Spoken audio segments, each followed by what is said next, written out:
Nagui, personnage emblématique de l'émission N'oubliez pas les paroles, illustre parfaitement le concept de l'arroseur arrosé.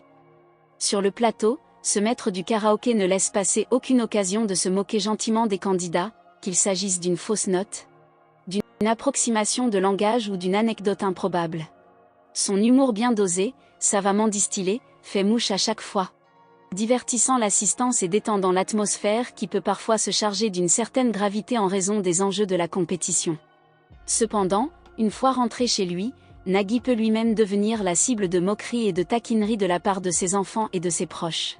En effet, la dynamique de l'humour se renverse alors, et le père de famille se retrouve dans la position du plaisantin taquiné.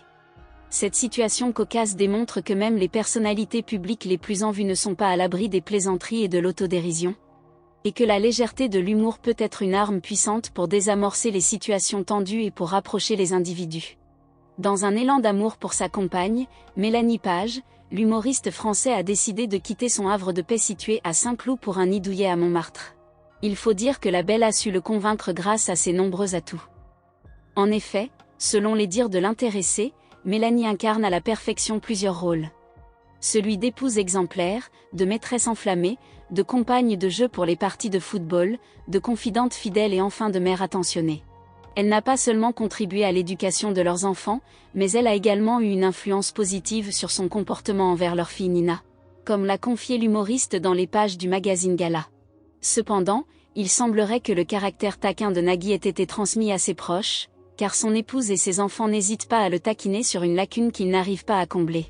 En dépit de ses efforts, le natif d'Alexandrie aurait quelques difficultés avec la langue de Shakespeare, que maîtrise parfaitement sa dulcinée aux origines australiennes et britanniques, ainsi que le reste de sa famille. Lorsqu'ils assistent aux enregistrements de l'émission Taratata, ils ne peuvent s'empêcher de glousser lors des interviews en anglais, selon les dires de l'animateur.